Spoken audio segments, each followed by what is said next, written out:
Assalamualaikum warahmatullahi wabarakatuh.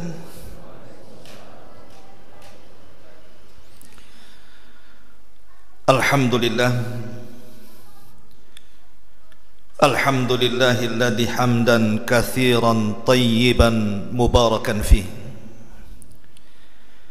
kama yuhibbu rabbuna wa yarda. Asyhadu an la ilaha illallah wahdahu rabbi la syarika lah wa asyhadu anna Muhammadan abduhu wa rasuluhu alladzi la nabiyya ba'dah. Allahumma ij'al hadha ijtima'ana ijtima'an marhuma waj'al tafarruqana min ba'dihi tafarruqan ma'suma wala taj'al fina wala bainina syakiyan wala mahruma. Ya muallima Adam 'allimna wa ya mufahhima Sulaiman fahimna rabbana zidna ilman nafi'a ya rabbal alamin. Amma ba'du, ma'asyiral muslimin wal muslimat rahimani wa rahimakumullah. Alhamdulillah, di malam hari ini saya ucapkan ribuan terima kasih, jazakumullah khairan, sudah mengundang kami kemari, dan saya senang hati berjumpa dengan ikhwan-ikhwan di sini. Semoga bukan hanya kita dipertemukan di masjid ini saja, tapi mudah-mudahan juga Allah pertemukan kita di surganya Allah Subhanahu wa taala kelak. Nabi SAW pernah mengatakan, "Idza marartum birriyadil jannati fartau." Kalau kalian lewat di sebuah taman dari taman-taman sorga, singgah di situ. Sahabat bertanya, "Ya Rasulullah, wa mariyadul jannah?" Rasul, taman-taman sorga itu apa maksudnya? Maka Nabi SAW bersabda, "Hilakallah wa yatadarasunahu bainahum illa nazalat alaihimus sakinah wa ghasyiyatuhumur rahmah wa haffathumul malaika wa dzakarallahu fi man indah."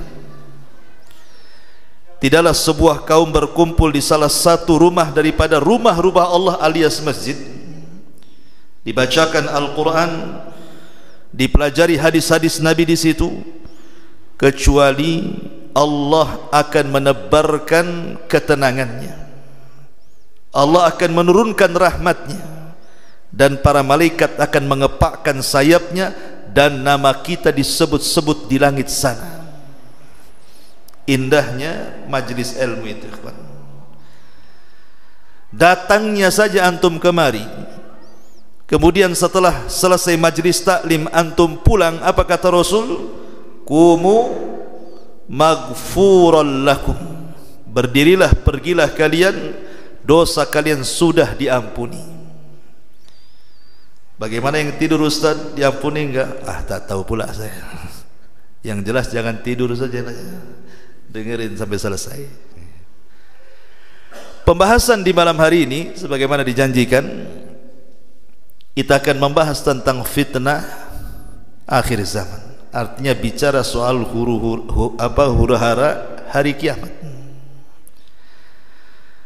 Tapi tentu fitnah akhir zaman bukan hanya bicara soal tanda-tanda kiamat saja.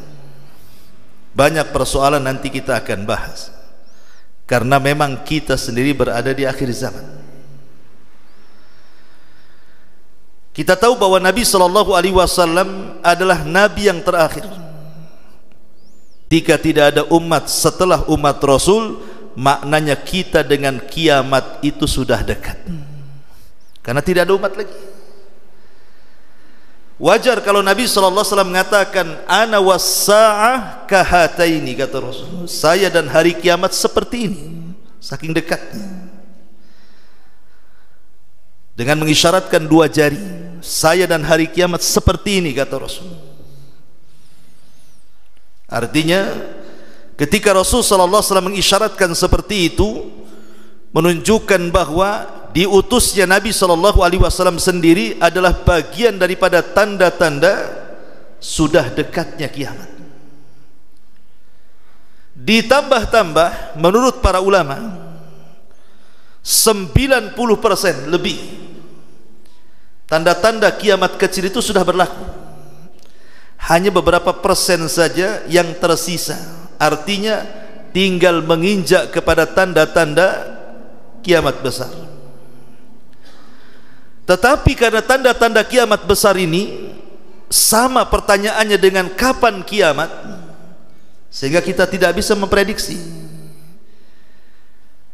Tidak bisa kemudian kita mencocok logi, karena banyak sebagian orang yang berusaha kemudian tahu kecuali Allah. Bertanya soal kapan tanda-tanda kiamat besar sama dengan bertanya kapan kiamat, karena Rasul kan tidak menyebutkan waktunya.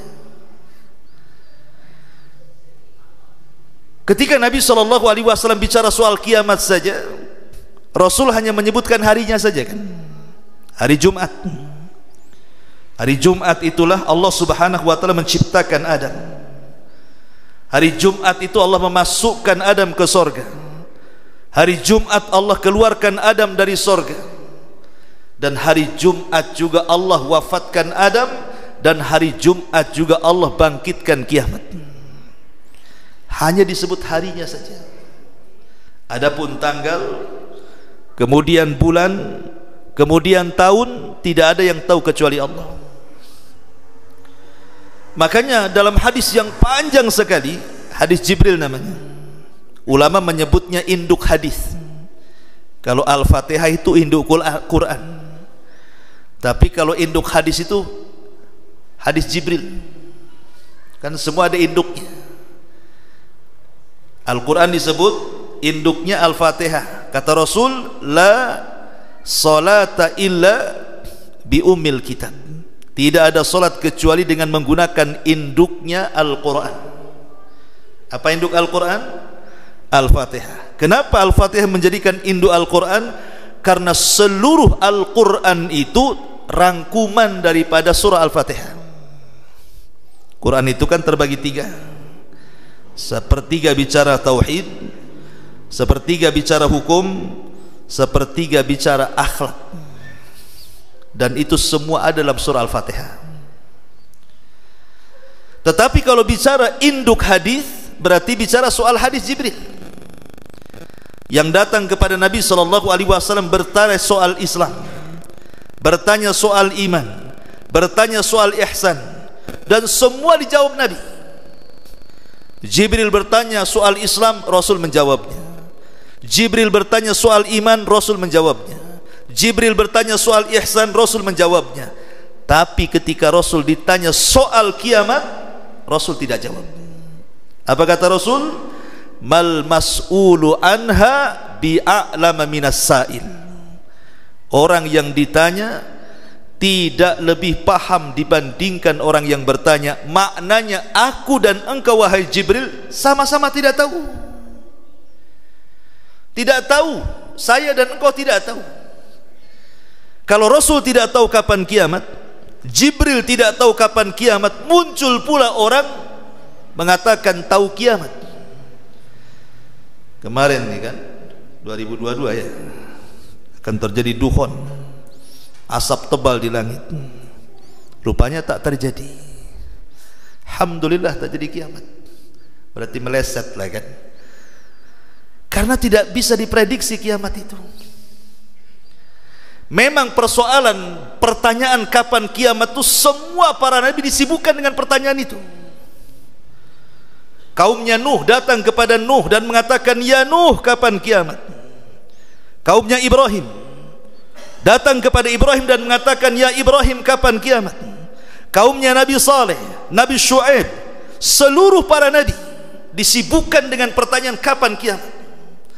Termasuk Nabi kita Muhammad SAW. Datang Arab Badui kepada Nabi SAW dan mengatakan, ya Rasulullah, mata sa'ah? Rasul, kapan kira-kira kiamat?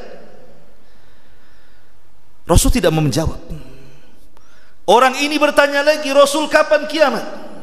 Rasul tak mau menjawab sampai 3 kali. Akhirnya Rasul marah dengan mengatakan, wa ma'adatta laha, dari tadi kau bertanya soal kiamat, kiamat, kiamat, apa yang kau siapkan tentang kiamat? Jadi pertanyaannya bukan kapan kiamat, tapi apa yang kau siapkan untuk kiamat? Apa yang kau siapkan? Karena pertanyaan kapan kiamat itu apa maksudnya? Apakah ingin melihat bagaimana kemudian gunung dihancurkan, langit digulung, bintang dijatuh-jatuhkan, air lautan diluapkan, bumi digempakan? Untuk itukah kita bertanya kapan kiamat? Kadang aneh, ada sebagian orang ketika terjadi perang Palestina dengan Israel hari ini, mereka meminta seolah-olah kalau bisa Imam Mahdi sudah muncul, kalau bisa Dajjal di situ, perang aja sekalian. Apa Anda sudah siap mengalami kiamat itu? Sehingga minta disegerakan, hebat sekali. Padahal Nabi SAW mengatakan apa?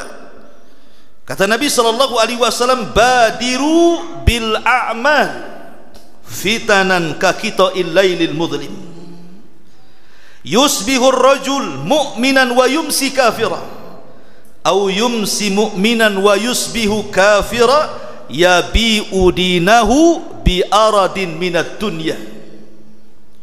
Kata Rasul, bersegeralah kalian melakukan amal saleh sebelum datang fitnah musibah seperti potongan malam yang sangat gelap, yaitu seseorang pada waktu pagi dia beriman, sore sudah kafir, sore beriman, pagi pula kafir. Mereka menjual agama mereka dengan harga yang sangat murah. Kewajiban kita hari ini bukan terus memperhatikan kapan kiamat, Dajjal sudah ada enggak, Imam Mahdi sudah ada enggak. Bahkan yang lebih celaka, dulu ada seorang ustaz dapat SMS bahwa Imam Mahdi sudah ada di Arab Saudi katanya, tapi tak ada juga. Rupanya ada orang Medan ngaku Imam Mahdi. Coba bayangkan, Imam Mahdi dibaiat di Rukun, muncul pula di Medan. Ada juga di Jawa Barat, namanya Cecep Soleha, ngaku Imam Mahdi juga. Di Jawa Timur ada juga, di Batam tidak ada, alhamdulillah. Tapi sekarang coba bayangkan, perkara-perkara gaib berusaha untuk disingkap, ini gimana caranya? Enggak bisa. Perkara gaib itu cukup diimani. Kata Nabi A kita katakan A, kata Nabi B katakan, itu lebih selamat. Karena perkara-perkara seperti ini tidak bisa diprediksi, cukup diimani saja. Ma'asyiral muslimin yang dimuliakan Allah Subhanahu wa taala, baik, kita akan masuk membahas beberapa hadis bicara soal fitnah dulu, baru masuk pada huru hara hari kiamat, bicara soal tanda-tanda kiamat, baik yang kecil ataupun besar. Karena inilah inti daripada pembahasan di malam hari ini, fitnah akhir zaman. Ma'asyiral muslimin yang dimuliakan Allah Azza wa Jalla, ada sebuah hadis yang dikeluarkan Imam Bukhari dan yang lainnya. Kata Nabi SAW, badiru bil a'mali, badiru bil a'mal, afan badiru bil a'mali sab'an, hal tantadiruna illa maradan mufsida, au haraman mufannida, au ghinan mutghiya, au faqran munsiya, au mautan mujhiza, au dajjal fasyarru ghaibin yuntazar, au as-sa'ah fas-sa'atu adha wa amar. Riwayat ini oleh sebagian para ulama dilemahkan, seperti Syekh Nasiruddin Al-Albani rahimahullahu taala dalam kitabnya Ahadits Adh-Dhaifah melemahkan riwayat ini. Tetapi secara makna benar, karena dikuatkan oleh beberapa riwayat yang lainnya. Kata Nabi SAW, bersegeralah kalian untuk banyak-banyak beramal sebelum datang 7 perkara. Pertama, kata Nabi sallallahu alaihi wasallam, hal tantadiruna illa maradan mufsida.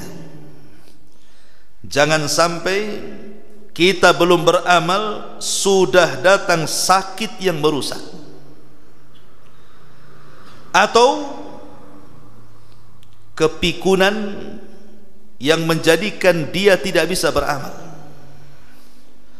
atau kekayaan yang menjadikan dia melampaui batas, atau kefakiran yang melupakan agama, atau kematian mendadak, ataupun dajjal, dan itu seburuk-buruk perkara yang ditunggu, dan yang terakhir ataupun kiamat, dan kiamat sungguh sangat dahsyat akibatnya. Nabi SAW di sini mengatakan kepada kita, ikhwan, sekarang ini orang semakin jauh dari Nabi itu kondisinya bukan semakin baik. Kata Anas bin Malik radhiyallahu an, sayati alaikum zaman walladhi ba'dahu syarru minhu. Akan datang zamannya di mana setelahnya pasti lebih buruk dibandingkan sebelumnya. Karena memang Islam itu yang terbaik di masa Nabi kan. Kemudian di masa tabi'in, kemudian di masa tabi'ut tabi'in, inilah Islam terbaik karena atas lisan Nabi. Khairun nas qarni, thumma alladhina yalunahum, thumma alladhina yalunahum. Sebaik-baik manusia adalah generasiku, kemudian setelahku para sahabat, kemudian setelah para sahabat para tabi'in. Itulah yang disebut dengan generasi salaf. Ketika lewat generasi emas ini, maka manusia semakin jauh dari mereka, maka kondisi ini semakin buruk, baik secara akidah, baik secara ibadah, baik secara muamalah, pasti akan lebih buruk. Lah, keburukan ini ditimbulkan dua perkara. Pertama, munculnya syubhat, dan itu dari syaitan. Yang kedua, munculnya syahwat, dan itu dari hawa nafsu. Inilah dua perkara yang merusak manusia, syubhat dan syahwat. Syubhat dari syaitan, dan syahwat itu dari hawa nafsu. Apa bedanya syubhat dengan syahwat? Saya contohkan aja ya, biar antum paham. Nabi Allah Adam alaihi salatu wassalam ketika terusir dari sorga, apa dosanya? Dosanya makan buah larangan. Kata Allah, wala taqraba hadihi syajarah. Jangan kau dekat pohon-pohon ini. Dekat makan pula. Artinya dosa Nabi Adam itu makan. Makan perkara apa? Perkara perut. Berarti bicara syahwat. Syahwat perut. Berarti dosa Nabi Adam dikeluarkan dari surga karena syahwat. Itulah yang menjadikan Adam terusir dari surga. Kemudian yang kedua, iblis. Kenapa iblis terusir dari surga? Karena syubhat. Iblis merasa lebih baik dibandingkan Adam. Ketika Allah Subhanahu wa taala mengatakan, kenapa kau tidak sujud kepada makhluk yang kuciptakan wahai iblis? Apa kata iblis? Tidak bisa. Ana khairun minhu, khalaqtani min nar wa khalaqtahu min tin. Wah, aku lebih baik daripada Adam. Kau ciptakan aku dari api, kau ciptakan Adam dari tanah. Iblis mengkias dengan kias fasik, kias batil. Dia mengira bahwa cahaya dengan api itu mirip. Malaikat tercipta dari cahaya. Kemudian iblis merasa tercipta dari api. Api dengan cahaya lebih mirip dibandingkan tanah dengan api, dengan cahaya. Maka dia lebih baik karena mendekati malaikat. Itu prasangkanya siapa? Iblis kan? Mengatakan seperti itu karena ada syubhat di kepalanya. Dia merasa lebih baik, sombong, takabur, akhirnya terusir dari sorga. Berarti terusirnya Adam dari sorga karena syahwat, terusirnya iblis dari sorga karena syubhat. Inilah penyakit bahaya, ini penyakit akhir zaman. Orang itu tersesat hanya dua ini saja, terkena syubhat atau terkena syahwat. Lah makanya Nabi SAW mengingatkan di akhir zaman itu namanya cengkraman. Dua penyakit ini luar biasa. Karena yang satu merusak agama, yang satu merusak akhlak. Kalau syubhat merusak agama, kalau syahwat merusak akhlak. Sementara orang itu menjadi baik ketika akhlak dan agamanya jadi satu. Nah, itulah jadi baik orang. Tapi kalau salah satunya hilang, rusak orang itu. Karena belum tentu punya agama tak ada akhlak, atau punya akhlak tak ada agama. Tapi kalau dua-duanya punya agama, punya akhlak, jadi baiklah dia. Lah Nabi SAW mengatakan, badiru bil a'mali sab'an. Bersegeralah kalian beramal sebelum datang 7 perkara. 1, maradan mufsidan. Jangan sampai kemudian datang kepada kita sakit yang merusak.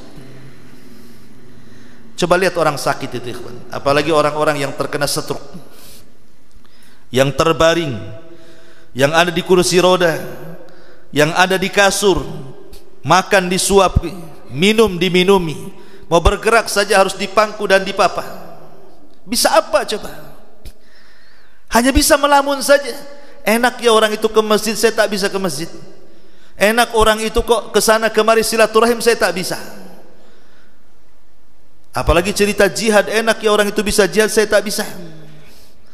Lah mumpung kita belum sakit dan sehat, gunakan kesehatan ini sebagai amal soleh kita. Kata Rasul, ni'matani maghbunun fihima katsirun minan nas, as-sihhatu wal faragh. 2 nikmat yang selalu dilupakan manusia. Pertama kesehatan, dan yang kedua waktu luang. Maka alhamdulillah antum sehat, bisa hadir di majelis taklim. Jangan sampai nunggu sakit baru kepikir mau ngaji. Waktu sehat ya ngajilah. Oke, Anda selamat daripada sakit yang merusak. Sekarang apa selamat ke yang kedua? Haraman mufannida, kepikunan yang merusak. Coba ikhwan, orang pikun itu kan sama dengan anak-anak gak berakal kan. Kadang-kadang kita ini anak merawat orang tua yang pikun masih mending merawat anak kecil yang tidak berakal. Sama-sama tidak berakal itu sebenarnya itu. Orang pikun kan tidak berakal karena sedikit gila kan begitu ya, karena nggak ada akalnya. Anak kecil juga sama nggak berakal, tapi kita suka merawat anak kecil dibandingkan orang tua. Kenapa? Kalau merawat anak-anak ada lucu-lucunya. Antum merawat orang tua ada lucu-lucunya? Yang ada dongkol lah, apalagi orang tuanya cerewet. Yang ada doainnya enggak kan. Kapan lah bapak mati ini katanya. Jadi orang pikun ini susah. Dan orang oke lah dia selamat dari pikun. Apa dia selamat dari yang ketiga? Au ghinan mutghiyah, kekayaan yang melampaui batas. Terkadang orang itu ketika miskin, ikhwan, dia ingin kaya. Karena dia sudah ngaji, kononnya sudah hijrah, dia sudah berpikir itu, saya kalau kaya, saya akan kuasai harta. Saya akan buat masjid, saya buat pesantren, saya buat ini, buat itu, macam-macam di kepala dia. Itu masih miskin. Ketika Allah Subhanahu wa taala takdirkan jadi kaya, mungkinkah dia menguasai harta? Tidak, harta yang menguasai dia. Itulah yang disebut oleh para ulama bahwa kekayaan itu sirru tughyan, rahasia bejatnya orang. Makanya Allah mengatakan, kalla innal insana la yatgha an ra'ahus taghna. Terkadang manusia itu bisa rusak gara-gara dibentangkan harta. Qarun ini waktu miskin orang soleh, orang dekatnya Nabi Musa. Qarun itu bahkan disebut munawwir. Dalam kisah Israiliyat itu disebut munawwir. Munawwir itu artinya bercahaya mukanya, sebab kalau dia membaca Taurat itu lantunannya sangat indah sekali. Diundang kemana-mana Qarun hanya untuk membacakan Taurat. Itu waktu miskin tuh. Datang kepada Nabi Musa alaihi salatu wassalam meminta doa agar diberikan kekayaan oleh Allah supaya dia dengan kekayaannya bisa membantu dakwah Nabi Musa. Nabi Musa diajarkan Ismul A'zam, nama Allah yang agung, yang kalau berdoa mustajab doanya. Akhirnya Qarun pun mengamalkan amalan yang diberikan Nabi Musa. Dengan waktu yang cukup panjang, akhirnya Allah bentangkan kekayaan kepada Qarun. Jadilah orang paling kaya di tengah-tengah Bani Israel. Semua usahanya lancar, tidak ada yang dihalang-halangi Allah, bahkan menjadi orang yang paling kaya dari seluruh kekayaan Bani Israel. Turun syariat zakat kepada Musa, maka Musa mengutus kepada Qarun untuk dikeluarkan zakatnya. Apa kata Qarun? Enak saja, ini kekayaan aku yang cari. Innama utituhu min ilmin indi, kata Qarun. Ini kekayaan karena kecerdasanku, bukan karena Musa, bukan karena Robnya Musa. Dia tidak pernah menasabkan kekayaan kepada Allah, tapi menasabkan kekayaan kepada dirinya, kufur nikmat. Apa yang terjadi? Maka Allah katakan, fa khassafna wa bidarihil ardh, kami tenggelamkan Qarun dan seluruh kekayaannya. Jadilah setiap orang ngorek tanah, ada uang dibilang harta Qarun, nemu dompet harta Qarun, semua dibilang harta Qarun. Ya. Kenapa demikian? Karena memang tidak ada manusia paling kaya kecuali Qarun kan. Qarun ini awalnya orang baik, orang soleh, menjadi jahat karena kekayaan kan. Makanya sebelum jadi kaya yang merusak itu, beramal soleh. Jangan nunggu kaya baru beramal soleh, karena belum tentu ketika kaya dia beramal soleh tuh. Oke lah Ustaz, saya sudah kaya, enggak, saya enggak pelit kok.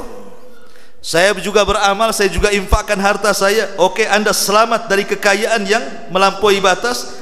Apakah selamat dari yang seterusnya? Au faqran munsiya.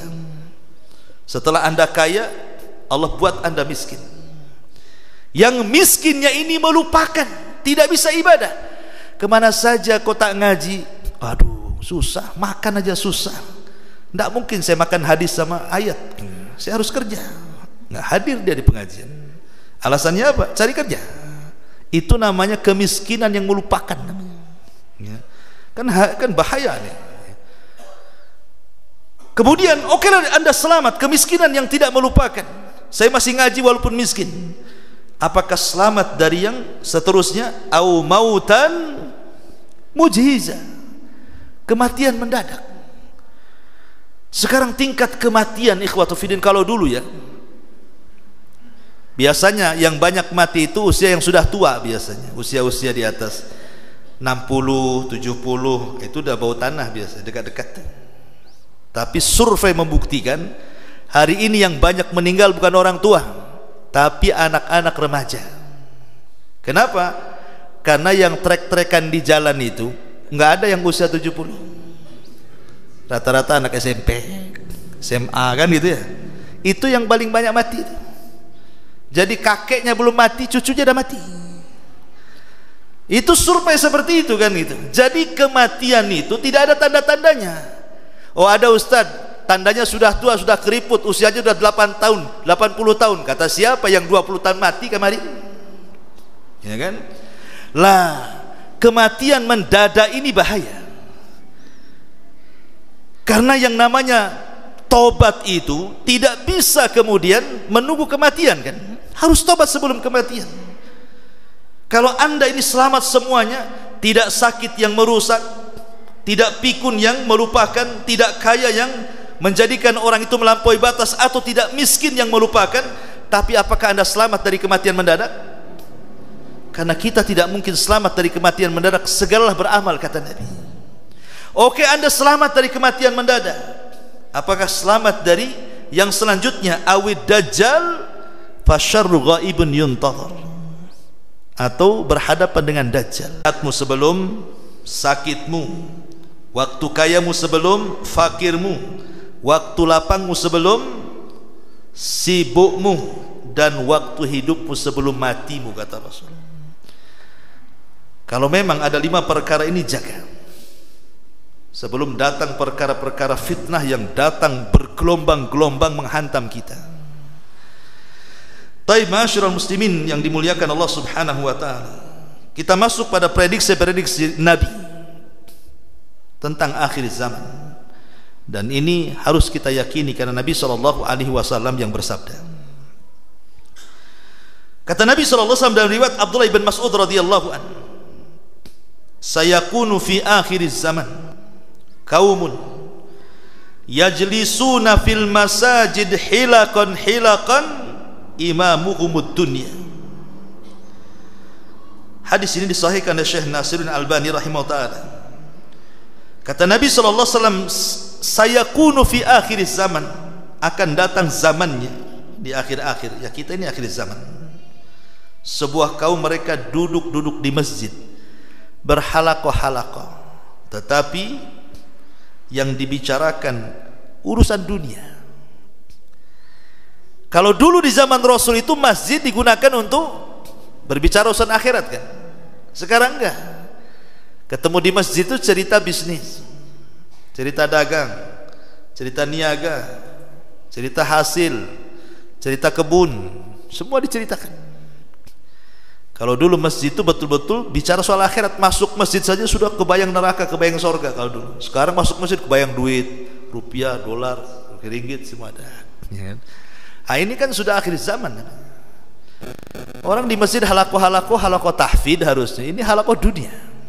Sini, ada modal enggak katanya? Di masjid ngomong begitu. Bahkan kadang-kadang transaksi jual beli di masjid. Jangankan bicara transaksi di masjid, mengumumkan barang hilang saya tidak boleh di masjid itu, apalagi melakukan transaksi pula. Ini sudah alamat akhir zaman. Masjid bukan digunakan untuk tempat aman, dan hari ini tidak ada tempat aman rasanya. Dulu mungkin ya Anda yang sudah tua-tua, masih kecil-kecil dulu, tempat yang paling aman itu cuma dua kan, kalau tidak masjid rumah. Tapi dua-duanya sekarang tak aman kan. Masjid aja dikunci, takut jam dinding hilang, mikrofon hilang, kotak infak digondol orang, nggak aman lagi. Kadang-kadang orang pura-pura sholat di masjid atau keluar bawa kotak infak kan. Ya seperti itu, sudah nggak ada aman lagi di masjid itu. Di rumah juga sama.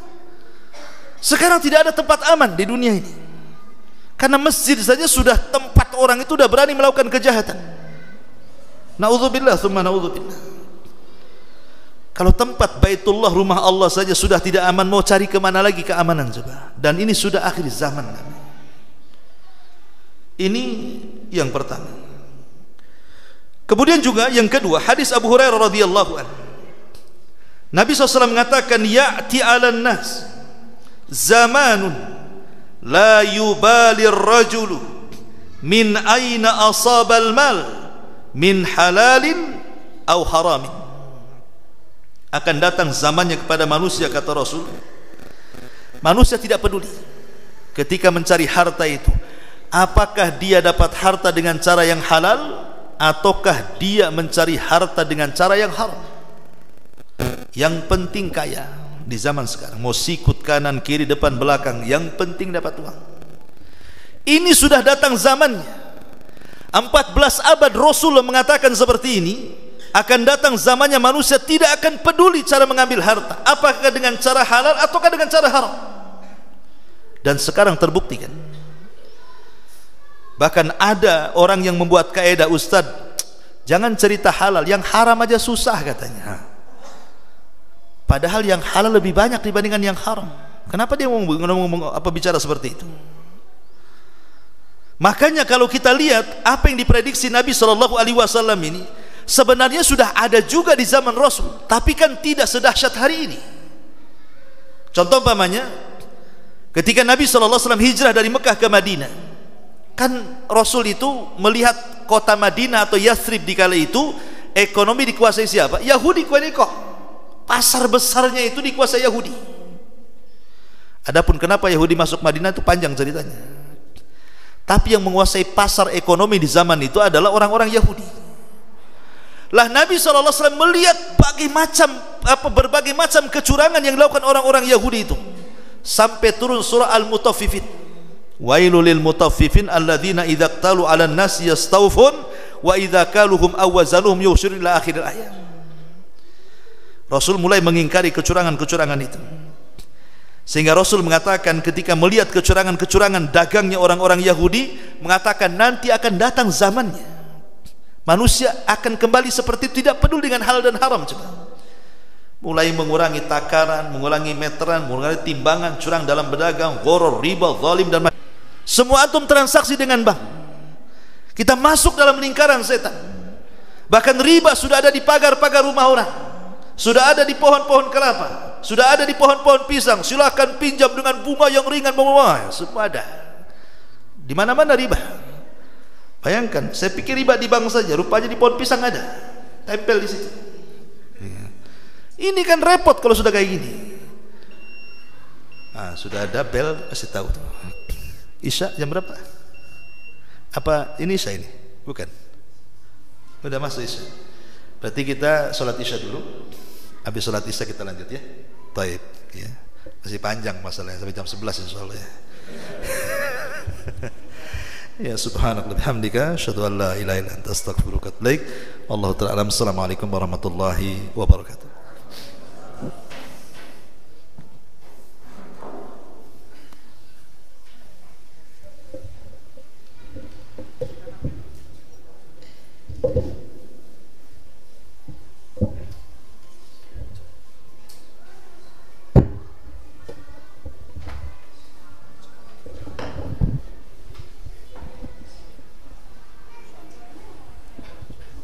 Allahu Akbar, Allah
Bismillahirrahmanirrahim.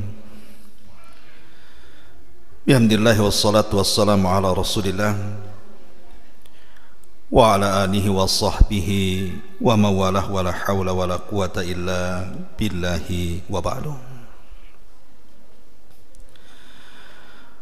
Karena pembahasan masih panjang kalau kita membahas dalil atau membaca setiap tanda kiamat satu hadis, sementara banyak tanda-tanda yang kita akan jelaskan, tentu akan makan waktu banyak. Maka saya akan ringkas saja. Mana-mana yang perlu diberikan keterangan kita kasih keterangan, yang tidak kita lewat saja. Biar cepat ya. Makin cepat makin bagus gitu ya istilahnya. Biar cepat balik. Tanda-tanda kiamat itu terbagi menjadi dua. Ada yang disebut dengan alamat as-saati sughra, tanda-tanda kiamat kecil. Dan di sana ada alamat as-saatil kubra. Ada sughra, ada kubra. Ada akan terulang. Karena sudah terjadi, tidak akan terulang lagi. Yang kedua, akan terus terjadi dan terus terulang sampai kiamat dibangkitkan. Kemudian yang ketiga, belum terjadi apalagi terulang. Dan yang keempat, tanda-tanda kiamat kecil yang terjadi di sela-sela tanda-tanda kiamat besar. Jadi tanda-tanda kiamat kecil ada 4. Sudah terjadi dan tidak mungkin terulang. Yang kedua, akan terus terjadi dan terulang. Yang ketiga, belum terjadi dan akan terjadi dan pasti terjadi sebelum tanda-tanda kiamat besar. Dan yang keempat, dia terjadi tetapi di sela-sela tanda-tanda kiamat besar. Contohnya seperti penghancuran Ka'bah. Itu kan tanda kiamat besar, tanda kiamat kecil, tapi peristiwanya di tengah-tengah tanda-tanda kiamat besar. Adapun tanda-tanda kiamat besar ada 10, nanti kita akan jelaskan. Kita akan masuk tanda-tanda kiamat kecil dulu. Ma'asyiral muslimin yang dimuliakan Allah Subhanahu wa taala, tidak perlu pakai angka, kita sebutkan langsung saja. Bi'tsatun Nabi sallallahu alaihi wasallam, belah bulan ini gimana caranya? Tapi apakah Nabi SAW menolak? Tidak. Nabi berdoa kepada Allah Subhanahu wa taala, kemudian mengisyaratkan telunjuknya, tiba-tiba terbelah bulan itu jadi 2. Dari sini Allah mengatakan iqtarabatis sa'atu wan syaqqal qamar. Telah dekat hari kiamat ketika bulan terbelah menjadi 2. Yang satu tetap di porosnya, yang satu jatuh persis di atas Jabal Abi Kubais. Tapi apakah orang-orang musyrik beriman setelah mereka berjanji kalau Rasul bisa membelah bulan, mereka beriman? Tidak juga. A'angdzartahum am lang tungzirhum la yu'minun. Ada kaum diperingatin atau tidak, enggak akan beriman. Itulah orang musyrik. Kemudian wafatun Nabi, wafatnya Nabi sallallahu alaihi wasallam. Ini pun tanda-tanda kiamat kecil. Dan tidak ada wafat yang paling menyedihkan melebihi wafatnya Nabi. Tepat pada hari Senin tanggal 12 bulan Rabiul Awal tahun 11 Hijriah di kota Madinah, Nabi sallallahu alaihi wasallam meninggal dunia, dan itu tanda-tanda kiamat. Kemudian wafatus sahabat adalah tanda-tanda kiamat. Karena Nabi SAW mengatakan an-nujumu amanatun lis-sama. Ingat, bintang itu sebagai pengaman langit. Kalau masih ada bintang, langit cerah, langit indah, langit bertabur bintang. Tapi kalau langit sudah tanpa bintang, menakutkan. Ada apa? Terus Rasul mengatakan wa ana amanatun li ashabi, saya pengaman sahabatku. Fa idza dhahabtu ana ata ashabi ma yu'adun. Kalau aku pergi akan terjadi masalah dengan sahabatku. Betul, Rasul pergi mulai banyak perpecahan di tubuh para sahabat. Wa ashabi amanatun li ummati fa idza dhahabu ay as-sahabah ata ummati ma tu'ad. Sementara sahabat itu pengaman umatku, kata Rasul. Kalau sahabat sudah enggak ada, masalah dengan umat.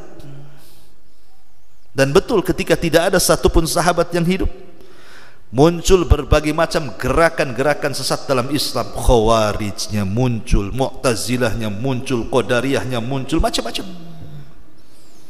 Karena sahabat itu pengaman. Ketika sahabat meninggal dunia, ini tanda-tanda kiamat. Ya. Kemudian Fathu Baitul Maqdis, dibebaskannya Baitul Maqdis, Palestina khususnya. Nabi SAW 1 tahun sebelum hijrah terjadi peristiwa Rajab, walaupun menjadi khilaf ulama karena susah memastikan bulan. Cuman kita mengambil jumhur ahli sejarah bahwa Isra Mi'raj itu terjadi di bulan Rajab. Lah dalam peristiwa Isra itu Nabi SAW dari mana? Dari Masjidil Haram ke Masjidil Aqsa. Di situ sholat bersama para nabi. Artinya Rasul pernah menginjak kakinya di Baitul Maqdis. Lah ketika di zaman Rasul Baitul Maqdis dikuasai siapa? Zionis Yahudi? Belum ada orang Yahudi. Di zaman Rasul Baitul Maqdis itu dikuasai oleh Zionis Nasrani Romawi. Yang menguasai itu orang Romawi. Jadi Nabi ingin mengambil alih Baitul Maqdis. Dimukodimahi dengan perang Mu'tah, kemudian berakhir di perang Tabuk. Langsung dipimpin Nabi. 3 bulan perjalanan dari dari Madinah ke Tabuk, dan 3 bulan berperang habis-habisan di Tabuk, kemudian pulang. Tapi tidak berhasil sampai ke Palestina, baru di perbatasan Urdun. Tapi sudah dekat. Tabuk kan sudah masuk perbatasan Yordania. Akhirnya Nabi SAW sebelum wafat tetap ingin menguasai Palestina dengan cara apa? Dibentuknya satu pasukan dipimpin Usamah ibn Zaid. Belum lagi diberangkatkan, Nabi meninggal. Tapi Abu Bakar memberangkatkan. Padahal Abu Bakar terfitnah dengan banyak orang murtad, semua kabilah murtad kecuali Hijaz, Mekah dan Madinah. Tetapi Abu Bakar tidak mau memakai tentara Nabi yang disiapkan untuk membebaskan Palestina. Tetap kata Abu Bakar, ngomong sama Umar, saya tidak akan pakai tentara itu, karena tentara itu sudah disiapkan Nabi untuk melawan orang-orang Zionis Nasrani. Diberangkatkan sama Abu Bakar. Kemudian memerintahkan Khalid yang ketika itu hendak menyerbu Irak supaya gabung ke Palestina, dan sudah berhasil dikuasai. Tapi sayang Abu Bakar tidak pernah melihat kekuasaan Baitul Maqdis jatuh ke tangan kaum muslimin, karena keburu mati 2 tahun aja dia berkuasa. Di zaman Umar lah menyaksikan bagaimana Baitul Maqdis runtuh ke tangan kaum muslimin. Berangkatlah Umar mengambil kunci Baitul Maqdis. Ketika Umar sampai di sana, di Palestina, kata Abu Ubaidah, Umar ini kan pakai pakaian asal-asalan. Itu yang dipakai dari Madinah, itu pula akan berhadapan dengan uskup yang ada di Baitul Maqdis. Kata Ubaidah, ya Umar, pakailah pakaian layaknya seorang raja. Apa pakaian compang-camping pula kau pakai? Tapi Umar mengatakan, ya Aba Ubaidah, innallaha a'azzana bil Islam, wa man yabtaghil izzata bighairi ma a'azzana Allah adzallana Allah. Umar, Abu Ubaidah, kata Umar, Allah memuliakan kita dengan Islam, bukan dengan pakaian. Allah itu memuliakan kita dengan Islam, bukan dengan pakaian. Siapa yang mencari kemuliaan yang bukan Allah muliakan, pasti Allah hinakan dia. Jadi hijrah itu bukan pakaian saja. Kadang-kadang banyak hijrah itu pakaiannya mantap, janggotnya mantap, cingkrangnya mantap, akhlaknya pula tak ada, masalah. Ya. Islam itulah hijrah. Islam perbaiki, hati perbaiki. Intinya bahwa Baitul Maqdis di tangan kaum muslimin, dan itu dari generasi ke generasi sampai runtuh, kemudian kembali ke tangan orang-orang Nasrani, balik lagi dikuasai. Tapi di zaman Salahuddin Al-Ayyubi, ma'ruf Salahuddin Al-Ayyubi, tentara dari Kurdi, Irak, tapi dia membebaskan Palestina kedua kalinya, terus sampai akhirnya dikuasai lagi orang-orang Yahudi hari ini. Jadi Palestina itu dari dulu gitu saja, dikuasai kaum muslimin, direbut lagi orang kafir, dikuasai kaum muslimin, direbut lagi orang kafir. Makanya kalau ada yang berpikir nih Palestina kalau merdeka kiamat, kata siapa? Dari dulu Palestina juga pernah di tangan kaum muslimin, tak kiamat-kiamat. Di zaman Umar Palestina merdeka di tangan kaum muslimin, tak ada kiamat. Di zaman Salahuddin juga Palestina di tangan kaum muslimin merdeka, tak juga kiamat. Sekarang pula ngomong kalau Palestina merdeka kiamat, dari mana taunya? Ngomong Palestina itu biasa dipegang kaum muslimin, nanti direbut lagi orang kafir, dipegang. Ya seperti itu Palestina. Dan kelak terakhir yang akan menguasai Palestina adalah umat Islam di tangan Al-Mahdi Al-Muntadhar, berdasarkan sabda Nabi SAW, imaratul baitil maqdis kharabu Yathrib. Bahwa nanti Baitul Maqdis akan menjadi sumber kekuatan kaum muslimin di situ, dan robohnya kota Yathrib Madinah. Artinya kapan itu? Ya wallahu a'lam. Oh sudah ada tuh Imam Mahdinya, sudah pakai sorban, itu suka pidato. Itu Abu Ubaidah, bukan Imam Mahdi. Aneh-aneh pula kawannya. Ma'asyiral muslimin yang dimuliakan Allah Azza wa Jalla. Jadi ini diantaranya Fathu Baitul Maqdis. Kemudian mutan. Mutan itu kematian yang kolektif. Banyak kematian karena wabah. Sampai Rasul membahasakan ka qisasil ghanami, seperti penyakit kambing. Lihatlah kayak tahun berapa itu terjadi hama kambing, hama sapi, sehingga tidak kurban kan. Sekali mati kan banyak kambing itu di mana-mana terkena wabah. Lah, apabila itu sudah terkena manusia, yang kata Nabi SAW, mu'ad pada hari kiamat dilebihkan dari para ulama bi ratwatin aw ratwataini. Ratwah itu kalau kita lempar batu sampai di mana itu disebut ratwah namanya. Seperti itulah mu'ad di antara para ulama, kedudukannya pada hari kiamat. Meninggal satu keluarga karena taun. Abu Ubaidah Ibnul Jarrah, yang kata Rasulullah SAW, setiap umat itu punya orang amanah, dan orang yang amanah dari umat Islam ini Abu Ubaidah Ibnul Jarrah. Kalau Abu Ubaidah tidak meninggal karena taun, tentu dia akan menjadi khalifah setelah Umar, karena Umar menginginkan dia. Tapi Abu Ubaidah meninggal duluan kan sebelum Umar, makanya menjadi khalifah Utsman. Kenapa meninggalnya? Kena taun. Padahal Umar itu ketika itu sudah mewanti-wanti Abu Ubaidah, pergi kau dari situ, malam ini juga kau bertolak dari situ, supaya kau selamat. Apa kata Abu Ubaidah di hadapan Umar? Ya Umar, afirarun min qadarillah, kau hendak lari dari takdir Allah. Kalau sudah takdirnya mati-mati, kalau enggak lah katanya.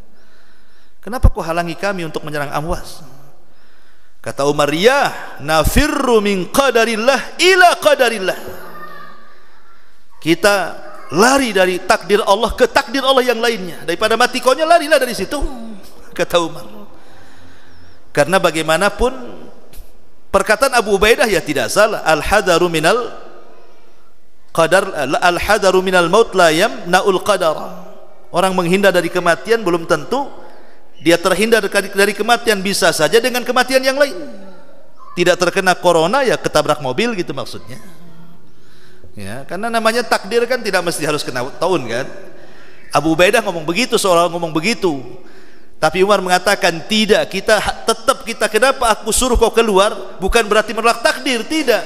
Ya, lari dari takdir tapi ke takdir yang lainnya katanya. Mencari sebab gitu maksudnya. Tapi Ubaidah tetap kekeh sakit taun. Dan Rasul mengatakan taun bagi umat dulu adalah azab, tapi bagi umat Islam adalah rahmat. Maka siapapun yang meninggal karena taun dia mati syahid. Apakah orang kena corona mati syahid? Nah, ini jadi khilaf ulama kontemporer. Ada yang mengatakan ya, ada yang mengatakan tidak. Apakah taun itu sama dengan corona? Wallahu a'lam.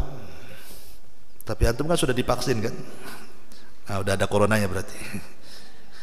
Taib. Kemudian kasratu zuhuril fitan bi anwa'iha. Banyaknya fitnah dengan berbagai macam fitnah.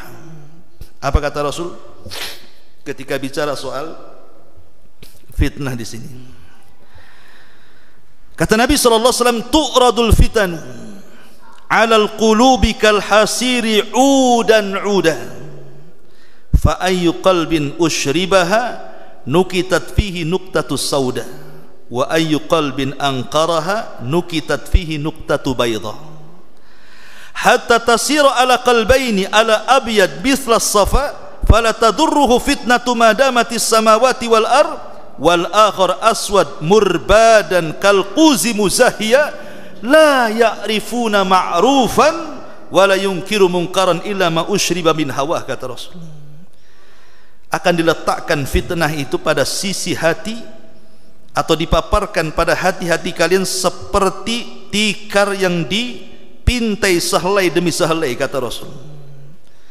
Maka hati manapun bila telah tercampur atau masuknya fitnah tersebut, maka akan digoreskan padanya titik hitam.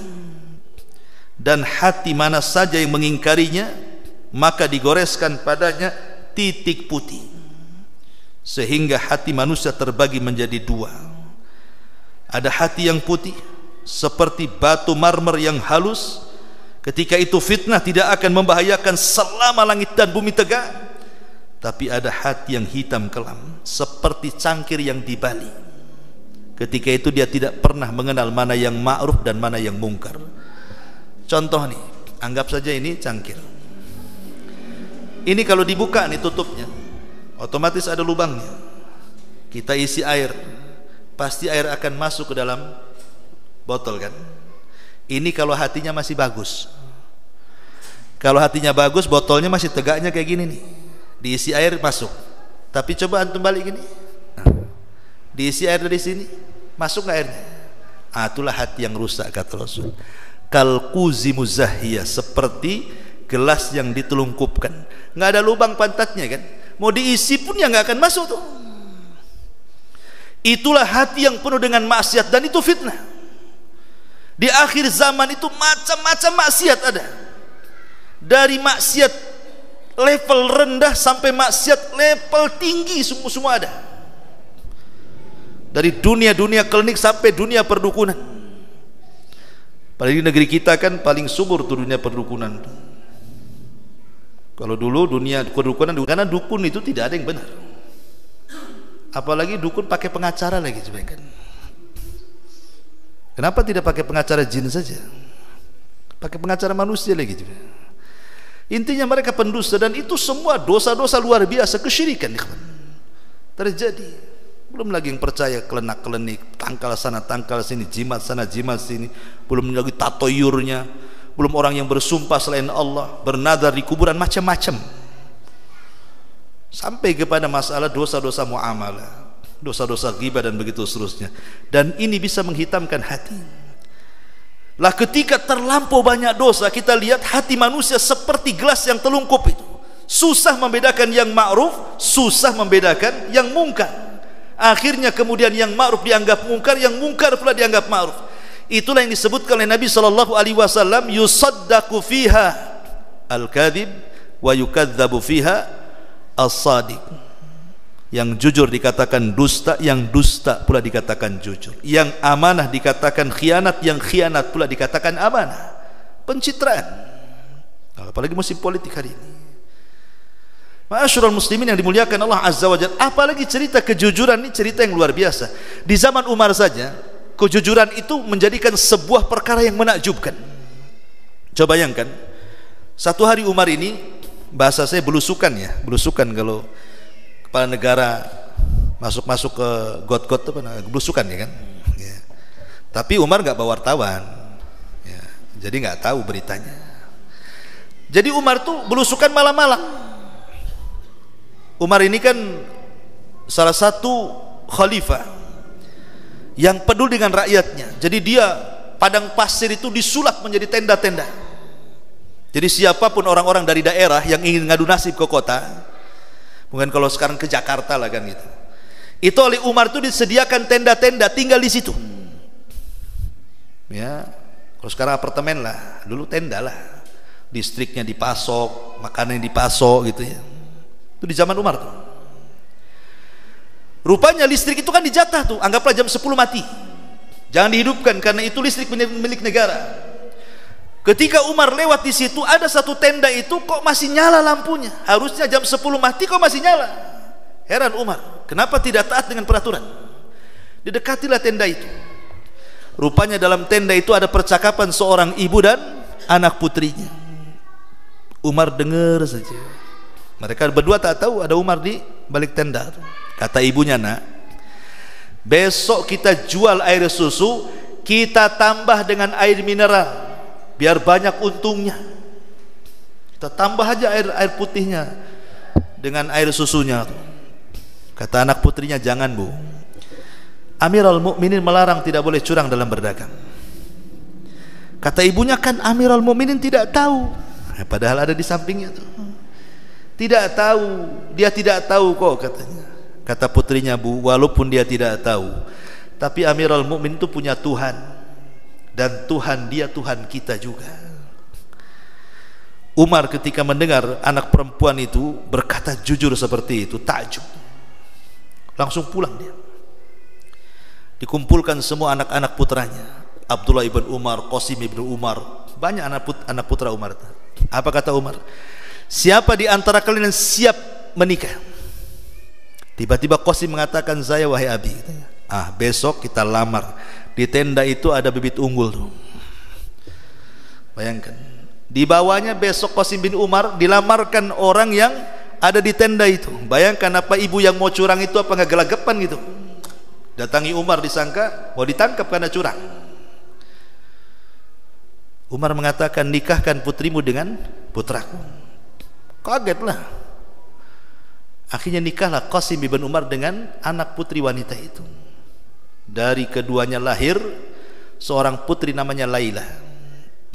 Dari Laila ini lahir seorang Umar bin Abdul Aziz, Khalifah Islam, 2 tahun berkuasa, tidak ada orang miskin di zamannya. Lihat bagaimana Umar bin Khattab radhiyallahu an, kejujuran itu di zaman itu luar biasa. Itu di zaman Umar, orang yang jujur itu bukan takjub. Di zaman Umar orang jujur langka, apalagi di zaman sekarang. Kok cerita jujur ini gimana cerita? Di zaman Umar udah langka, di zaman sekarang makin tak ada. Lihat tuh foto anggota dewan tuh, siap jujur katanya. Ngomong dubes ya bahasanya. Dulu ada kisah itu, ada guru madrasah. Zaman dulu gaji kan masih rendah, 500 perak zaman dulu. Nah sampai 1 juta, 500 saja. Itu guru madrasah. 1 bulan dia tidak masuk 2 minggu karena sakit. Akhirnya tetap gajinya ketika akhir bulan tetap dikasih 500. Karena guru ini amanah, dia hanya masuk 2 minggu, dia kembalikan yang separohnya. Jadi dia ambil 250, yang 250 dikembalikan ke sekolah. Jujur dia. Kata kawannya, gila kau, itu uang, kenapa kau tak ambil? Itu kan uang, kenapa kau tak ambil? Kata dia, nggak mungkin lah saya ambil, saya kan cuma mengajar 2 minggu, ya saya kembalikan lah. Memang kau ini gila katanya. Kalau yang jujur saja dikatakan gila, cemana yang gila tuh? Ya, kan masalah jadinya. Lah ini fitnah akhir zaman yang seperti ini, mengabur-ngaburkan kan, pencitraan saja orang tuh. Ma'asyiral muslimin yang dimuliakan Allah Azza wa Jalla. Kemudian juga di antara asratus sa'ah adalah ikhbaru Muhammadin sallallahu alaihi wasallam an ma'rakati Siffin. Nabi SAW pernah menghabarkan tentang perang Siffin. Jadi satu hari Nabi SAW pernah menggendong dua putranya, cucunya maksudnya, Hasan dan Husain. Apa kata Rasul? Di antara dua cucuku ini, ya entah Hasan entah Husain, pokoknya di antara keduanya lah, akan ada orang yang mendamaikan dua kekuatan yang akan saling berperang. Entah Hasan entah Husain, pokoknya Rasul mengatakan di antara dua cucuku ini. Setelah Nabi SAW meninggal dunia, kemudian Abu Bakar menjadi khalifah, Abu Bakar meninggal, Umar menjadi khalifah, Umar meninggal, Umar menjadi khalifah, Umar meninggal, Utsman menjadi khalifah, Utsman meninggal, Ali menjadi khalifah, Ali meninggal, Muawiyah menjadi khalifah, Muawiyah meninggal, Yazid menjadi khalifah, Yazid meninggal, Muawiyah bin Yazid menjadi khalifah, terus seperti itu. Tetapi perkaranya adalah ketika Utsman meninggal. Utsman meninggal ini kan tidak wajar, karena Utsman itu dibunuh secara sadis oleh kelompok Sabaiyah. Abdullah ibn Sabah seorang Yahudi membentuk poros permusuhan dari Basrah, Kufah, Mesir, Irak, dikumpulkan anak muda di serbu Madinah, melakukan pemberontakan. Pemberontakan pertama dalam Islam. Kelompok Sabaiyah di musim haji ketika tentara tidak ada di Madinah, dikepung istana, berakhir dengan pembunuhan Utsman secara sadis. Lah, ketika itu kita tahu bahwa tentara semua terpusat di mana? Di Syam.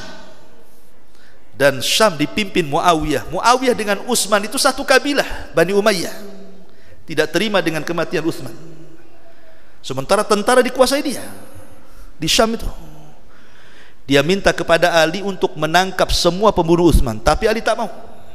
Alasannya, di balik pembunuh Utsman ini kabilah-kabilah besar, bisa perang besar. Kata Ali, sebaiknya baiat aku wahai Muawiyah, kita tangkap tuh. Kata Muawiyah, oh tangkap dulu baru ku baiat.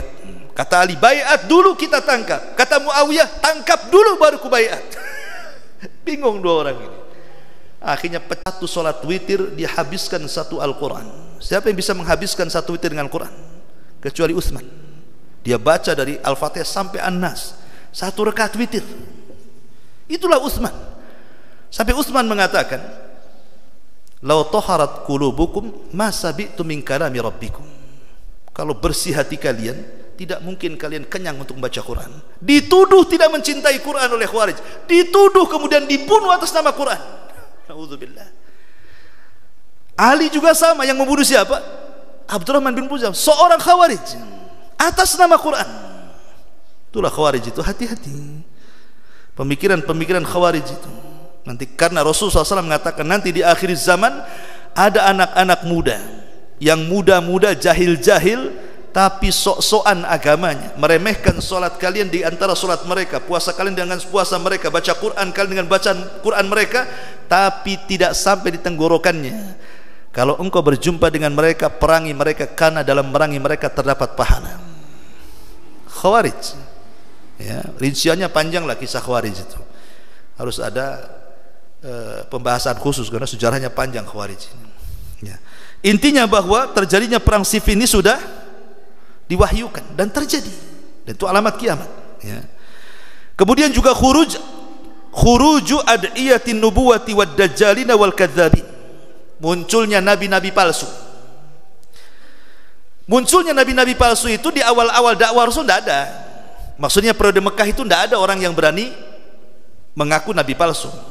Baru setelah akhir-akhir umur Nabi, ketika Rasul sudah hampir-hampir, nggak ada yang mau ngaku Nabi. Nabi asli aja dimusuhi. Baru setelah periode Madinah, Nabi menguasai Mekah, Nabi menguasai Madinah, ada kerajaannya, semua tunduk sama Nabi. Orang dari jauh, enak juga ya jadi Nabi, kata, dihormati orang. Dia nggak tahu prosesnya jadi Nabi. Jadi orang yang ngaku Nabi itu sudah akhir-akhir itu. Setelah Rasul mau meninggal, muncul Al-Aswad Al-Ansi dari Yaman. Muncul Muslim Al-Kadzab dari Yamamah. Muncul Tulaihah. Bahkan ada seorang wanita namanya Sajah bintul Haris, ngaku juga Nabi. Itu di zaman Nabi semua tuh. Tapi yang dua tobat dan baik Islamnya, Sajah dan Tulaihah. Tapi Al-Aswad Al-Ansi dan Musailamah al-Kadzdzab, dua-duanya diperangi kaum muslimin dan ditumpas di zaman Abu Bakar Siddiq radhiyallahu anhu. Bahkan Musailamah al-Kadzdzab satu hari kedatangan Amr ibn As. Amr bin As ini belum masuk Islam karena telat masuk Islamnya. Setelah 20 tahun baru masuk Islam dia. Jadi Islam itu sudah 20 tahun lewat. Dia dan Khalid bin Walid baru masuk Islam. Masuk Islam di tahun ke-7 Hijriah. Bayangkan, periode Mekah enggak masuk Islam, Rasul hijrah enggak mau masuk Islam. Baru setelah Rasul 7 tahun, artinya kan sudah lewat 20 tahun tuh Khalid dan Amr bin As baru masuk Islam tuh. Dia namanya hidayah. Kadang hidayah cepat, kadang lambat. Jadi Amr bin As satu hari bertandang ke rumah Musailamah al-Kadzdzab, si nabi palsu itu. Kata Musailamah, "Ya Amr, kau kan tetangganya si Muhammad. Kira-kira wahyu Muhammad." "Oh," kata Musailamah, "iya, semalam juga Jibril yang datang ke Muhammad, dia pun turun ke aku," katanya. "Dia pun menyampaikan wahyu." "Ah," kata Amr bin As, "cemana bunyinya?" katanya. Mulai dia berbunyi, "Ya Difda binta Difda aini niki mata niki fa inna asfaluki fil ma wa a'laki fitin," katanya. Kodok, anak putra kodok, katanya. Surat kodok namanya. Bayangkan, mengodoklah kau paling rendah. Nabi lah, Rajal ibn Unfah ini diutus oleh Rasul untuk mengirim surat. Maksud surat itu menasihati Musailamah agar bertobat.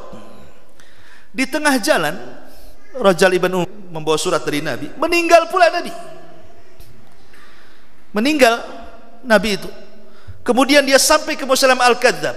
Yang harusnya surat itu disampaikan kepada Musailamah al-Kadzdzab, malah disembunyikan surat itu, malah kemudian ngobrol empat mata, tiba-tiba jadi pengikut Musailamah. Entah dijanjikan jabatan, entah dijanjikan apalah, pokoknya kontrak politik lah gitu. Antar Rajal ibn Unfah murtad akhirnya. Hidayah milik Allah. Pada sudah bermulazamah bersama Rasul, Al-Baqarah hatam, ketika ditawari deal-dealan politik dengan Musailamah al-Kadzdzab, langsung dia murtad. Rajal ibn Unfah ini. Ini sekali lagi saya catatan, ini memang riwayatnya dilemahkan para ulama. Tapi syahidnya di sini bahwa hidayah itu milik Allah. Jangan merasa kita aman, kita tidak akan bergeming. Jangan salah, hati ini yang membolak-balikan Allah. Dari sini belajarlah istiqomah. Dan banyak-banyak berdoa, ya muqallibal qulub tsabbit qalbi ala dinik, tsabbit qalbi ala ta'atik. Baik. Kemudian juga di antara tanda-tanda kiamat yang lain adalah duhur rijalul zalama yadribuna an-nasa bisiyat. Munculnya orang-orang zalim, penguasa-penguasa zalim yang mereka biasa tidak pernah meletakkan, hilangnya amanah, wa kathratul haraji, banyaknya pembunuhan. Dan ini yang terjadi sampai kata Rasul apa? Orang yang membunuh la yadri fi ma qatal. Orang yang dibunuh la yadri fi ma qutil. Kata orang yang membunuh, kok bisa ya aku bunuh? Kata orang yang dibunuh, kenapa aku bisa dibunuh? Itu bahasanya, orang yang membunuh tidak tahu kenapa alasan dia membunuh, dan orang yang dibunuh makin bingung kenapa aku bisa dibunuh, katanya. Karena masalah parkir bunuh-bunuhan, masalah utang bunuh-bunuhan, masalah pacar bunuh-bunuhan, masalah ketersinggungan bunuh-bunuhan. Sekarang bunuh-bunuhan itu Masya Allah. Padahal kalau kita bercerita orang bunuh-bunuhan itu, ada yang membunuh dan yang dibunuh dua-duanya masuk surga. Ada yang dibunuh dan yang membunuh dua-duanya masuk neraka. Ada yang membunuh masuk surga, yang dibunuh masuk neraka. Ada sebaliknya. Nah, gimana tuh? Ya, kok ada 4 pula di sini. Yang membunuh dan yang dibunuh dua-duanya masuk surga. Seperti apa? Seperti contohnya umpamanya orang-orang yang berjihad, kemudian orang kafir membunuh kita, kita mati syahid. Setelah membunuh kita, taubat pula dia, masuk Islam, kemudian perang, dia pula yang syahid. Orang yang dibunuh dan yang bunuh dua-duanya masuk surga. Orang yang membunuh dan yang bunuh dua-duanya masuk neraka. Itulah yang dikatakan Rasulullah apa? Al-qatilu wal-maqtulu finnar. Yang dibunuh, kalau yang membunuh masuk neraka, iya Nabi, yang dibunuh kasihan lah yang masuk neraka. Iya, karena dia apes saja. Coba dia yang tak apes, dia yang bunuh, katanya. Dua-duanya masuk neraka, kata Nabi. Tapi ada orang yang dibunuh masuk surga, yang membunuh masuk neraka. Seperti perang tadi, umpamanya orang mukmin dengan orang kafir kan. Orang Islam dibunuh oleh orang kafir, dia masuk surga. Tiba-tiba dia dibunuh juga di atas kafiran, ini masuk neraka dia. Atau sebaliknya. Itulah hukum bunuh-bunuh. Tapi di zaman sekarang namanya bunuh-membunuh itu luar biasa. Seolah-olah tidak ada dosa kan. Itu tanda-tanda kiamat. Tanda-tanda kiamat. Bahkan lihat bayi-bayi yang dibuang di solokan, di kardus, di tong sampah, bayi-bayi. Ya. Bahkan dulu saya masih awal-awal di Batam itu masih diistilahkan apa ya, tempat jin buang anak. Karena banyak orang-orang dari luar, Singapura, Malaysia itu kalau hamil itu mau menggugurkan bayinya itu cari dokter-dokter di Batam ya, maksudnya oknum ya. Sebagian mereka sudah ketangkap polisi kan itu. Ya oke lah, tapi ada yang tega gitu ya. Kadang-kadang bayi taruh di kardus, di tong sampah, disolokan, nggak sempat keselamat, mati. Wal mau'udatu su'ilat bi ayyi dzambin qutilat. Bayi-bayi itu akan bersaksi di hadapan Allah. Ya Rabb, sal hadza lima qatalani. Ya Rabb, tanya orang ini kenapa dia sampai membunuhku. Wal mau'udatu su'ilat bi ayyi dzambin qutilat. Atas dosa apa mereka dibunuh coba? Nah ini alamat kiamat ini. Ya, alamat kiamat seperti ini. Kemudian juga ittiba sunan al-umamil madhiyah, mengikuti tata cara umat sebelum kita. Maksudnya Yahudi, Nasrani, Majusi ya, itulah. Bahkan sekiranya tata cara mereka menyakitkan sekalipun, susah ditiru sekalipun, kita akan ikut menirunya. Maka saya pernah lihat orang anak-anak pang itu kan, kok dia bisa ya ditojros-tojros ini, kok nggak sakit. Bahkan ada botol aqua di sini terus. Saya bilang apa kok botol aqua di sini? Itu cemana lubangnya telinganya tuh. Kita aja kepikiran mau nojros, sakitnya udah luar biasa. Di bekamnya takut kita aja karena jarum. Kok bisa seperti itu coba? Betato sampai kepala sampai ke kaki itu. Itu tata cara siapa itu? Itu kan cara umat-umat orang-orang Yahudi dan orang Barat itu. Bahkan mungkin Barat sudah selesai, kita yang memulai. Mereka sudah nggak betato, kita yang sibuk betato. Padahal awalnya niru kan. Sekarang kita pula yang kebablasan. Lah ini tanda-tanda kiamat yang seperti ini. Laki-laki ingin jadi perempuan, perempuan ingin jadi laki-laki, dan begitu seterusnya. Makanya zuhurul kasiyatil ariyat, termasuk juga wanita-wanita yang berpakaian tapi telanjang, ma'ruf ya. Pakai pakaian tapi nampak auratnya, postur tubuhnya mungkin tidak, kurang tebal, kurang apa ya, transparan dan begitu seterusnya. Termasuk juga taslimul khassah, ketika ucapan salam hanya dilemparkan kepada yang dikenal saja. Oh, kalau satu pengajian dari jauh, Assalamualaikum, Waalaikumsalam akhi gitu. Kalau bukan pengajiannya biasa aja, permisi, permisi pula ada, tak ada salam. Gimana pula? Masalahnya gini Ustadz, kalau orang yang nggak kenal saya salami Assalamualaikum, tak dijawab, malah nanya, kamu kenal kapan sama Ana katanya. Bayangkan coba, malah ditanya gitu. Makanya malaslah saya salam katanya. Tidak, ucapkan kepada yang dikenal atau yang tidak dikenal. Karena Allah yang mengatakan kepada Adam, fa innaha tahiyyatuka wa tahiyyatu ummatika min ba'dik. Ketika Adam baru saja ditiupkan roh, Allah mengatakan idhab ilal malaika, pergi kau kepada malaikat sana, ucapkan salam. Maka Adam pun mengucapkan salam. Itulah pertama ucapan diucapkan Adam setelah alhamdulillah bersin. Assalamualaikum. Waalaikumsalam. Kata Allah, itulah penghormatanmu dan penghormatan bagi umatmu. Maka ucapan salam itu sudah ada sejak zaman Nabi Adam diciptakan. Maka jangan pernah meninggalkan. Kata Nabi SAW mengatakan kepada Anas, ya Anas, idza dakhalta ila ahli baitik, kalau engkau masuk kepada keluargamu, fasallim alaiha, ucapkan salam kepada mereka. Kenapa demikian? Karena itu adalah ucapan berkah untuk dirimu dan untuk keluargamu. Maka siapapun rumah yang ketika masuk tidak mengucapkan salam, dipastikan tidak ada berkah. Itu atas ucapan Rasul kepada Anas. Supaya berkah rumah kita, ucapkan salam. Ustaz, nggak ada orang di rumah, nanti saya ucapkan salam ada bunyi pula jawaban. Tenang, yang jawab malaikat. Tetap kita ucapkan salam, nanti malaikat yang jawab. Sama ketika antum salam gini, sholat, assalamualaikum, siapa yang jawab? Antum sholat sendiri di rumah, assalamualaikum. Sempat ada waalaikumsalam? Apa enggak? Keder antum kan itu. Kan masalah jadinya. Itu malaikat jawab, tenang saja, ada yang jawab. Tapi yang jelas buat tanda-tanda kiamat itu taslimul khasah, ketika salam itu hanya diberikan kepada yang khusus saja. Salam ikhwan, salam saja. Nampak zahirnya muslim, assalamualaikum. Ini enggak. Ada sebagian kita itu gara-gara beda pengajian lah salam wala kalam, wah parah itu ya. Kemudian musyarakatul mar'ati zaujuha fit tijarah, berserikatnya wanita dan laki-laki dalam berniaga. Kalau zaman dulu wanita itu ya murni di rumah kan gitu ya, memang ibu rumah tangga, memang sorga mereka di rumah. Sekarang tidak. Saya waktu ngisi kajian di radio itu banyak pembantu-pembantu Singapura itu yang perempuan banyak curhat ya, itu suaminya di kampung ini siapa laki-laki siapa yang perempuan kan. Nah, ini sudah tanda-tanda kiamat. Harusnya yang maksanya kan gitu.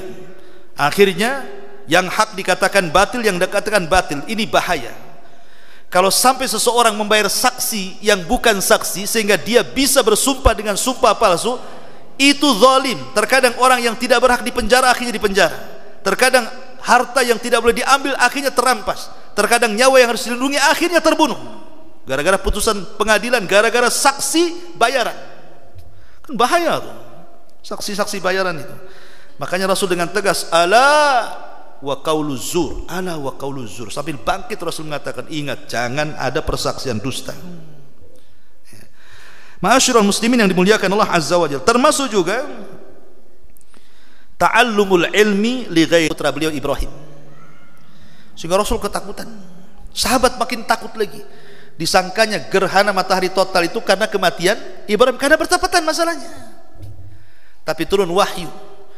Kemudian Rasulullah SAW berceramah di hadapan para sahabat, bukan, gerhana itu bukan karena kematian, juga bukan karena kehidupan. Dia adalah tanda-tanda Allah mengutus untuk menakut-nakuti kalian. Salatlah kalian, perbanyak sedekah, perbanyak istighfar, dan begitu seterusnya. Kemudian Rasul mengatakan di hadapan para sahabat agar mereka melaksanakan salat kusuf, berkhutbah salat kusuf, kemudian menceritakan tentang apa yang dilihat di neraka. Intinya bahwa di zaman itu gerhana jarang, tapi di zaman sekarang hampir tiap tahun. Gerhana itu kan kata Rasulullah SAW apa? Wa ma nursilu bil ayati illa takhwifa. Tidaklah kami mengutus tanda-tanda itu untuk menakut-nakuti manusia. Harusnya ketika terjadi gerhana takut kita. Ini enggak selfie sama gerhana. Mulanya di sana coba ingat. Orang harus takut dengan gerhana, ini enggak. Makanya kita lihat coba. Selalunya saya perhatikan, setelah gerhana pasti beberapa hari atau bulan setelahnya pasti terjadi musibah. Selalu. Coba antum perhatikan. Kalau hari ini gerhana, nanti beberapa minggu ada aja musibah. Entah gempa, entah banjir, entah apa. Karena yang ditakut-takuti tak takut itu masalahnya. Allah nakut-nakuti, antum pula tak takut, kan kurang ajar temannya. Nah, boleh jadi itu penyebabnya kan. Karena Allah mengatakan wa ma nursilu bil ayati illa takhwifa. Nah, sekarang tiap tahun ada gerhana. Kemudian juga zuhurul maskhi, banyaknya orang-orang yang dirobah. Memang terjadi khilaf para ulama apa yang dimaksud dirobah itu, apakah orang ini dirobah menjadi bentuk yang lain. Ada yang mentafsirkan secara hakikatnya, karena di zaman Ibnu Hazm ma'ruf ya, Imam Ibnu Hazm pengarang kitab Muhalla. Kata Imam Ibnu Taimiyah, tidak akan sempurna maktabah seseorang kalau tidak ada muhallahnya Ibnu Hazm. Jadi Imam Ibnu Hazm mengatakan di zaman dia bercerita dalam kitabnya tuh, ketika mentafsirkan, memberikan catatan kepada hadis Nabi SAW, orang yang mendahului imam maka kepalanya akan diganti dengan keledai. Jadi kata Imam Ibnu Hazm, di zaman dia ada orang yang kurang ajar, nyoba-nyoba hadis ini. Mana mungkin kepala saya jadi keledai kalau saya mendahului imam katanya. Betul-betul dia lakukan, sebelum imam bergerak dia sudah bergerak. Tahu-tahu habis sholat jadi keledai kepalanya. Itu kata Imam Ibnu Hazm. Artinya bahwa khasfun di sini maskhun itu terjadi. Tapi ada yang mengatakan bukan. Karena itu kan jarang-jarang yang seperti itu. Maksudnya maskhun itu perubahan tabiat dari tabiat manusia menjadi binatang. Dan itu yang banyak kan. Sekarang banyak manusia itu seperti binatang kan, hanya makan, minum, tidur, berak, kencing, sudah. Enggak sholat, enggak zakat, enggak puasa, enggak, pokoknya kayak binatang kan. Apa bedanya dia dengan binatang kalau gitu? Maksudnya ada perubahan tabiat, itu maksudnya. Ada sebagian ulama mengatakan seperti itu. Kemudian juga zuhur fitnatil ahlas, fitnah ahlas, sarra, duhaima, itu pembahasannya panjang. Termasuk juga banyak sekali ya, ini udah 8:30 tadi saya diamanahi Ustaz sampai 8:30 katanya. Ini sudah lewat 10 menit pula, jadi saya tak amanah pula. Harusnya tadi sebelum itu ya, afwan nih, saya mencuri waktu 10 menit nih. Itu lebih sama panitia. Taib, karena ada tanya jawab, mungkin 5-10 menit kita buka tanya jawab saja ya. Nampaknya antum sudah 5 watt itunya matanya. Sudah kurang semangat. Kita buka tanya jawab saja. Silakan kalau ada yang mau bertanya, kita buka.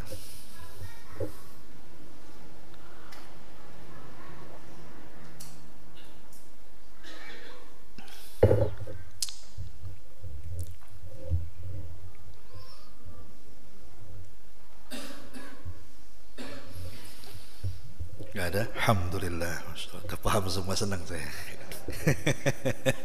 Kita tutup dengan doa kafaratul majelis. Subhanakallahumma bihamdika, asyhadu an la ilaha illa anta, astaghfiruka wa atubu ilaik. Allahu ta'ala alam. Assalamualaikum warahmatullahi wabarakatuh.